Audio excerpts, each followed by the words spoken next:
అమ్మా అమూల్య, మన చేయుంది చూడు. ఉండేది, ఇప్పుడు లేదు. అంటే నీకు నీకు విషయం అంతా తెలుసు అన్నమాట. తెలిస్తే ఏం చేస్తాం? ఎవరి కర్మకి ఎవరి కర్తలు. అదేమిటమ్మా, ప్రాణ స్నేహితురాలు ఆత్మహత్య చేసుకు చనిపోయింది, కనీసం నువ్వు శవాన్ని చూసేందుకైనా రాలేదు. పైగా ఇలా.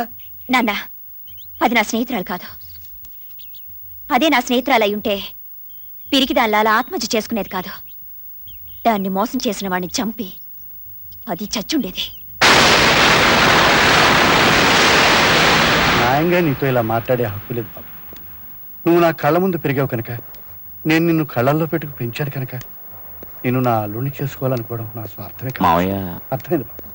నీ మనస్సు మార్చాలనుకుంటే నువ్వు శరణ్య గురించి చెప్పినప్పుడే నేను ప్రాధాయపడేవాడిని. నా కూతుర్ని పెళ్లి చేసుకోమని, ఆ ఆస్తిని, నేను నీకు చేసిన ఉపకారాన్ని ఎరగా చూపగలిగేవాడిని. కానీ ఆ రోజు అలా చేయలేదు. ఎందుకో తెలుసా? ఏమిటి మావయ్య అంత చెప్పలేక బాధపడుతున్నావు? అమూల్య నిన్ను చేసుకోవాలనుకుంటుంది అనుకున్నాను, కానీ అది జరగకపోతే తనని, నిన్ను, నన్ను సర్వనాశనం చేయగలదు అనుకోలేదు బాబు. మావయ్య. అవును అవును బాబు. తాను కోరుకున్న వస్తువు చేతికి దక్కకపోతే చేతిని, వస్తువుని నాశనం చేసే పట్టుదలగల మనిషి అమూల్య. నాకు తెలుసు మావయ్య. నువ్వు తెలుసుకోగలవని ఈ మాట చెప్పడానికి సాహసిస్తున్నాను బాబు. నువ్వు ప్రేమించిన అమ్మాయిని మోసం చేయమని నేను కోరడం లేదు. నిన్ను ప్రేమించిన అమ్మాయిని అర్థం చేసుకోమని ప్రార్థిస్తున్నాను. బిడ్డని పోగొట్టుకుంటానేమో నా ఆత్రం ఉన్న తండ్రిగా ఈ మాట చెప్పడం లేదు బాబు. నా బిడ్డ ప్రేమను ఆదరించమని మనసున్నవాడిగా నిన్ను వేడుకుంటున్నాను బాబు. కానీ ఇంకేం చెప్పకు. కాదన్నా నేను అర్థం చేసుకోగలను, కానీ అవును, నీ సంస్కారం నీకు ఉన్నదని 4 మాటలు చెప్పడానికి సాహసించాను. తండ్రి కంటే ఎక్కువగా పెంచిన నిన్ను, నా బిడ్డకి ఆ కాస్తానందాన్ని ఇవ్వమని కోరడం తప్ప బాబు? మరి శరణ్యకిచ్చిన మాట? ఆ మాట నువ్వు తప్పకుండా, నిన్నెవరూ తప్పు పట్టకుండా చూసే బాధ్యత నాది. అమూల్య నుంచి నిన్ను మరిపింపజేసిన సంస్కారం ఉన్న అమ్మాయి అమూల్య కోసం నిన్ను మర్చిపోయేట్టు చేయడం కష్టం కాదు. ఆ పని నాకు విడిచిపెట్టు.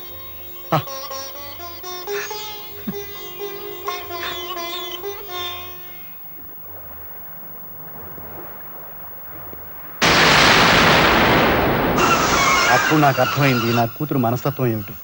తన భావను మూర్ఖంగా ప్రేమించడం వల్ల ఒకవేళ తను దక్కకపోతే రామకృష్ణన్ చంపి తను చచ్చిపోతుందేమో భయమేసింది. అందుకే నా కూతుర్ని, అల్లుడిని కాపాడదామన్న స్వార్థంతో అబద్ధాలాడి నిన్ను, రామకృష్ణని విడతీసి నా కూతురుతో పెళ్లి జరిపించాను. కానీ నీ కూతురు ఊరికే పోతుందా? పెళ్లి చేయగలిగానే కానీ కాపురం చేయించలేకపోయాను. అమూల్య చేజేతులో తన జీవితాన్ని నాశనం చేసుకోవడంతో పాటు రామకృష్ణ జీవితాన్ని కూడా నాశనం చేసింది. సీమంతం రోజున జరిగిన అనర్థాన్ని నేను నటికి మర్చిపోలేను.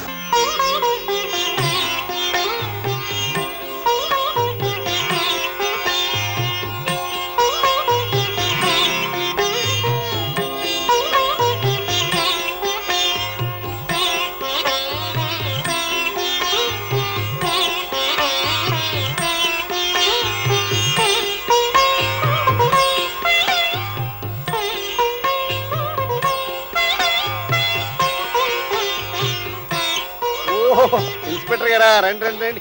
నమస్కారం రాయుడు గారు. నమస్కారం. బాగున్నారా? వాళ్ళ పొద్దుటే వచ్చాను, మరేం లేదు. నాకు ఈ ఊరికి ట్రాన్స్ఫర్ అయింది.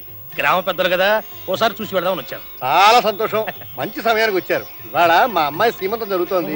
ఈ పూట మా ఇంట్లో భోజనం చేయండి, మీరు వెళ్ళకూడదు. తప్పకుండా రండి రండి. మా అల్లుడు. మిమ్మల్ని ఎక్కడో చూసినట్టుంది. రండి, భోంచేస్తూ మాట్లాడుకుందాం. రండి రండి. ఓహో, ఆ అమ్మాయికి వేరే అతనితో పెళ్ళింది. మరి అప్పుడు ప్రేమ దోమ అన్నావు. ఎనివే, నువ్వు ప్రేమించిన అమ్మాయి నిన్ను మోసం చేసినా ఆ అమ్మాయితో కొంతకాలం ప్రేమాయణ నడిపావు. అది నీకు లాభం. ఆ బాధతో కుమిలిపోకుండా మేనగోడలు చేసుకుని సుఖపడ్డావు. ఇది నీకు వడ్డీ. టోటల్ గా నువ్వు లక్కీ ఫెలో అయ్యావు. మీరు నన్ను సరిగ్గా అర్థం ఎలా చేసుకోవాలి అర్థం సార్. చేసుకోవాలో నాకు చెప్పండి. అర్థం చేసుకోవాల్సిందని నేను. మీ ప్రేమాయణ సరదా కాలక్షేపమని మర్చిపోవాలా? మీరు దాచిన ఈ ఘోరాన్ని చిన్న లోపమని సరిపెట్టుకోవాలా? మీరు చేసిన పని గొప్పదని సమర్థించుకోవాలా? మీరు బుద్ధిమంతులని సంబరపడిపోవాలా? అమూల్య, నన్ను అలా పిలవద్దు. నువ్వింత మోసగాడు అనుకోలేదు. నీలాంటి వాడు నేను కూడా నా మీద పడకూడదు. అసలు అసలు నేను నీకేం ద్రోహం చేశాను? నన్ను ఇంత మోసం చేశావు. నిన్నేం చేసినా పాపం లేదు. నిన్ను అమూల్య. చంపేసి అమూల్య అమూల్య అమూల్య. ఏమిటమ్మా ఇది? అమ్మా, అతన్ని వదిలిపెట్టమ్మా. నన్ను ఇంతకైతే మోసం చేసావు. ఎందుకు? అమ్మా, నువ్వు ఒకసారి కూడా కాదు. నన్ను బిడ్డతో ఏమొద్దు. ఏమిటమ్మా ఇలా? నన్ను వదలండి.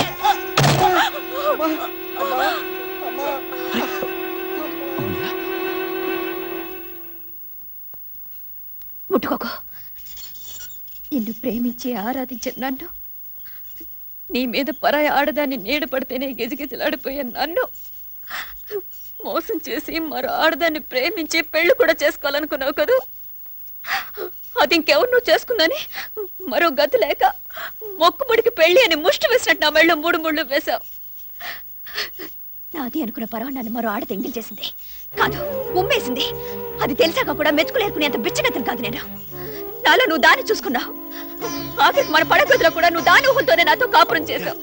మరో ఆడదాన్ని ప్రేమించావని తెలిసిన మరుక్షణమే నువ్వు నా దృష్టిలో చచ్చిపోయినట్లట. ఇప్పుడు నేను మొగుడు బ్రతుకున్న గదవని. అమ్మా, అంతే అంతే అంతే.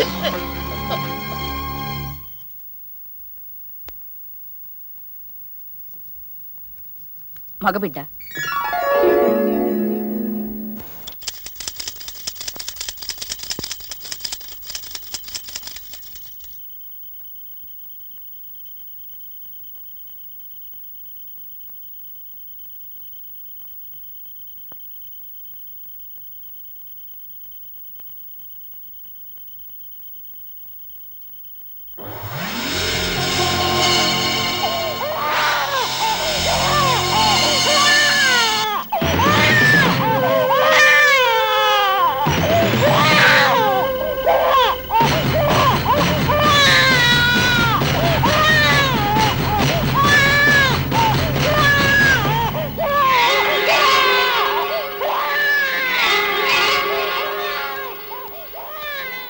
అమూల్య, నీకు బుద్ధి జ్ఞానం ఏమైనా ఉన్నాయా? పిల్లాన్ని కూడా పట్టించుకోకుండా ఏమిటి ఆలోచన? సమయానికి వచ్చాను కాబట్టి సరిపోయింది. వీడికి ఏమైనా ఏంటే ఏమవుతుంది? మా అయితే చేస్తాడు అంతేగా. నువ్వు తల్లివా? చిచి, నేను తల్లినో కాదో తర్వాత చెప్తాను.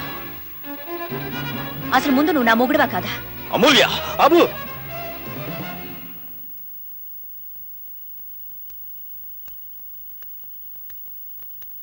నీ కూతురు బిడ్డలేని తల్లిగా బతకాలనుకుంటే ఈ క్షణం నుంచి భర్తను దూరం చేసుకున్న భార్యగా బతకబోతోంది. బాబు, నువ్వు కూడా తొందరపడితే?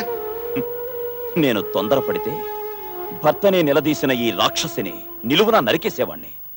మనిషిని కనుక, మనిషిగా ఆలోచిస్తున్నాను కనుక కొడుకు చచ్చినా పర్వాలేదని ఈసడించిన ఈ మహాతల్లి నుండి కనీసం నా బిడ్డలైనా కాపాడుకోవడానికి బయటకెళ్తున్నాను.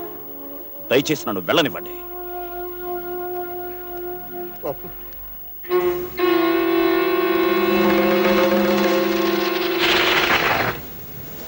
ఆనాడే నా కన్న కూతురు చచ్చిపోయింది అనుకున్నా. నా అల్లుడి జీవితం నాశనం చేసింది నేనే. అతని బతుకు బాగు చేసి కనీసం అతను సుఖంగా బతుకుంటే చూడాలనే ఆరాటపడ్డాను. అందుకేనమ్మా నీ దగ్గరికి చేరి నీ పాత జ్ఞాపకాలు తట్టి లేపాను. మీ ఇద్దరిని రెచ్చగొట్టాను.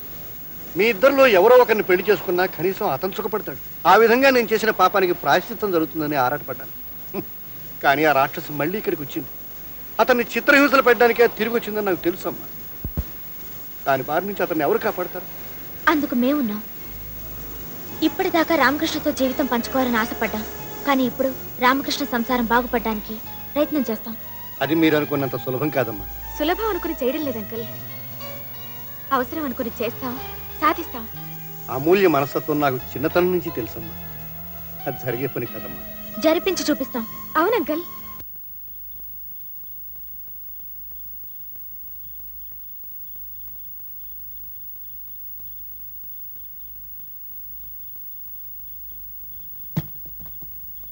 కట్టుకున్న పెళ్ళాం ఇంటికొస్తే అసలు ఎలా ఉన్నావు? బ్రతికేవా చచ్చావా అని అడిగే సంస్కారం లేదా నీకు? నేను చెప్పేదేమైనా వినిపిస్తుందా, లేక చెవుడొచ్చిందా? లేక పెళ్ళమే కదా నిర్లక్ష్యమా? కొంత సెంచుకుని అరుస్తుంటే చేవకుట్టినట్టేనా లేదా నీకు? అవునులే, ఎందుకుంటుంది? ఇక్కడ ఒకళ్ళకిద్దరు ఆడవాళ్ళు నీ వెంట కుక్కలా పడుతుంటే నీ కళ్ళకి నేనెందుకు కనిపిస్తాను, నీ చెవులకు నా మాటలు ఎందుకు వినిపిస్తాయి? Shut up! ఎంతసేపు ఊళ్ళో వాళ్ళని ఆడిపోసుకోవడం, ప్రతిదానికి పెడార్థాలు తీయడం. పిల్లాడు ఎలా ఉన్నాడని ఒక్క మాట అడిగావా? నువ్వు తల్లివా, నా భార్యవా, ఆడదానివా? చిచ్చే. చూడు, నేను ప్రేమించింది నిన్ను, నేను కావాలనుకున్నది నిన్ను, నేను పెళ్లి చేసుకున్నది నిన్ను. నీకు నాకు మధ్య అడ్డం వస్తే కన్న తండ్రినే కాదనుకున్నాను. నాకు పిల్లాడో లెక్క? అసలు నన్ను వదిలేసి నువ్వేదో సుఖపడిపోదాం అనుకుంటున్నావేమో. నాకు దక్క నిన్ను ఇంకెవరికి దక్కనివ్వను. నా సంగతి నీకు తెలుసు కదా. కాళ్ళు ముళ్ళు గుచ్చుకుంటేనే రక్తం దారబోసిందాన్ని, గుండెల్లో ముళ్ళు దిగితే మాయదారి వానగల్లు